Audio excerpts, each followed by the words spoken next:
छोटी छावनी रंग महल हनुमान गढ़ी अति सुंदर। छोटी छावनी रंग महल हनुमान गढ़ी अति सुंदर। छोटी छावनी रंग महल हनुमान गढ़ी अति सुंदर। स्वयं जगत के मालिक बैठे कनक भवन के अंदर।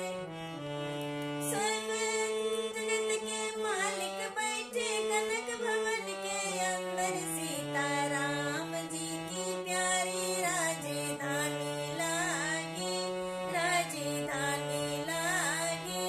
मोहे मीठो मीठो सरजू जी को पानी लागे। मोहे मीठो मीठो सरजू जी को पानी लागे।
सहज सुहावन जन्म